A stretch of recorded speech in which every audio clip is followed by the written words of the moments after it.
Less than half of the world's population is expected to tune into the World Cup throughout the duration of the tournament. And soccer's biggest stars are really taking advantage of that spotlight, both on and off the field. You compiled the list of the 5 highest paid players at the tournament. Just how big are their collective earnings? It's a pretty large number. The top 5 in total are projected to earn $452 million over the coming season. $173 million of that is coming off the field. It's a familiar group that fans know. At number 1 is Kylian Mbappe, the French superstar who recently signed a new contract with his club, Paris Saint-Germain. He's set to earn $128 million. At number 2 is Lionel Messi with $120 million. Then there's Cristiano Ronaldo at number 3, also crossing the 9-figure mark at $100 million. Neymar at 4 with $87 million. And at 5, the Polish striker Robert Lewandowski at $35 million. So there's some familiar faces definitely on this list, but can they add to that total based on their World Cup performance? They can. It's not relatively significant to what they're already earning. FIFA will award $440 million of prize money to the teams participating in the World Cup. $42 million of that will go to the winner. It's up to each national federation how they divide that money, but usually it nets out to, a 6-figure stake.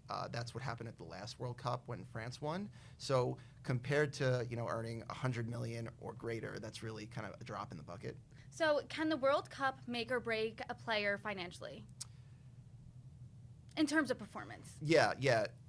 The short answer is no, because you look at 2 of the members of that list in particular, who are some of the highest earning athletes in the sport or in athletics as a whole over the last 15 or so years, in Lionel Messi and Cristiano Ronaldo.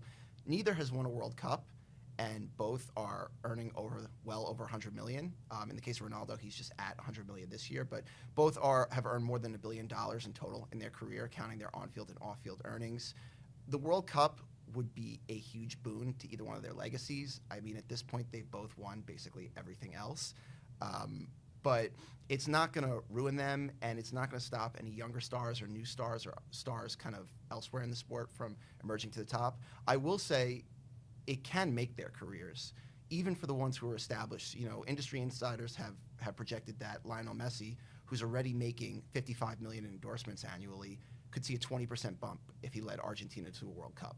But, I mean, ultimately, his financial future is pretty secure anyways, with or without a victory. I guess that begs the question, how much impact does the player's popularity have versus sheer talent alone? I think one of the things we're seeing in 2022 versus years past is just how much individual popularity plays a role in endorsement earnings.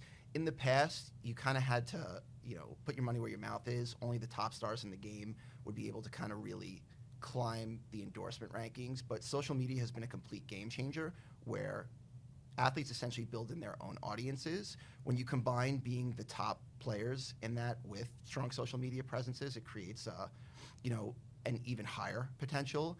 I think what's interesting is, in the past, if you were signing up an athlete to endorse your brand, you would then have to take that and market it to the consumer.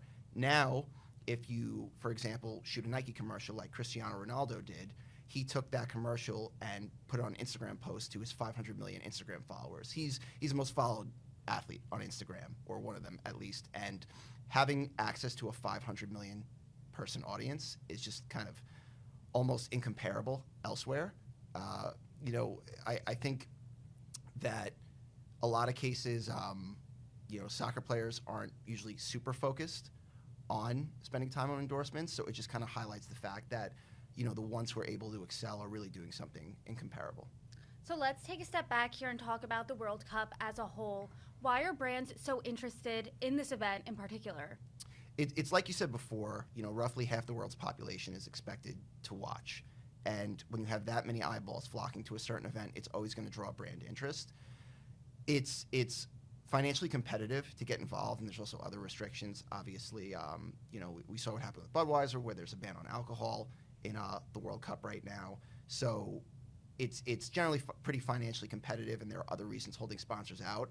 But endorsing a player offers a much lower barrier of entry into getting involved with that. So obviously, Ronaldo can sign a deal and then promote on Instagram, and people are becoming more in tune with who Ronaldo is if they don't know already during the World Cup, because he's one of the faces of the tournament. It's nationally broadcast, etc. What's a common theme you've seen throughout all of these players that are the top earning potentially in the World Cup?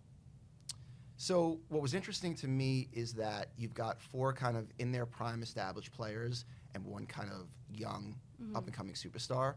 Kylian Mbappe is only 23 years old, and he is now the highest paid soccer player in the world. It's a incredible achievement, and the fact that he crossed the 9-figure mark in projected total earnings is something that Ronaldo or Messi didn't do until they were in their 30s or at their prime of their career. So I think it's really interesting to see that you've got 4 guys who are probably playing at their last World Cup. Messi has said it is. Ronaldo hasn't said it explicitly, but he's 37 years old, and it's obviously hard to envision him doing so at 41. Neymar has said it might be his last one, and Robert Lewandowski is also 35 years old. So these 4 guys probably won't be back the next time around, but Mbappe, will be here for years to come. So I think it's really interesting to see a young player kind of taking the lead on these ranks.